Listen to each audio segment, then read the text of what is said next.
Hello বন্ধুরা, Rupsa creation চ্যানেলের নতুন একটি ব্লগে তোমাদের সবাইকে স্বাগত। আজকে আমি চলে এসেছি আমুদি মাছের ব্যাটার ফ্রাই রেসিপি নিয়ে। তার জন্য প্রথমেই আমি আমুদি মাছগুলোকে কেটে বেছে ধুয়ে নিয়েছি। তার মধ্যে দিয়ে দিয়েছি পরিমাণ মতো আদা বাটা, রসুন বাটা, একটু সয়া সস, 1 চামচ মতো ভিনিগার, ধনেপাতা কিন্তু একদমই স্কিপ করা যাবে না। তার মধ্যে দিয়ে দিয়েছি একটু লঙ্কার গুঁড়ো, একটু হলুদ গুঁড়ো আর পরিমাণ মতো লবণ। তার মধ্যে দিয়ে দিয়েছি 1 চামচ মতো সাদা তেল, আর দিয়েছি একটু কাশ্মীরি মির্চ আর একটা মিডিয়াম সাইজের পেঁয়াজটা। তারপর সব কিছুকে একসাথে ম্যারিনেট করে রেখে দিয়েছিলাম 10 মিনিটের জন্য। তোমরা এর থেকে বেশি সময় রাখতে পারো, যত সময় ম্যারিনেট করে রাখা হয় ততই খেতে টেস্ট হবে।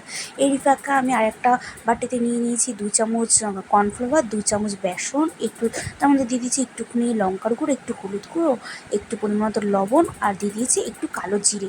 তারপর একসাথে মিশিয়ে একটা ঘন ব্যাটার রেডি করে নিয়েছি। যেহেতু আমি একাই ভিডিও করি, একাই বানাই, তার জন্য আর জলের পরিমাণটা দেখানো হয়নি, তোমরা বুঝে শুনে দিও। তারপর আমরা ম্যারিনেট করা মাছের থেকে একটা মাছ ব্যাটারে চুবিয়ে গরম তেলের মধ্যে ছেড়ে দিয়েছি।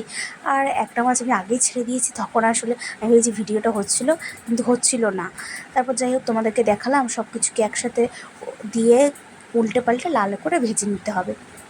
আর তোমাদের যদি ভিডিওটা ভালো লাগে তাহলে একটা ছোট্ট লাইক করে দিও, লাইক কমেন্ট সাবস্ক্রাইব করে দিও। আর ডেকোরেশনটা কেমন লাগলো জানিও, আর বোনের রিভিউটা শুনে নাও তোমরা।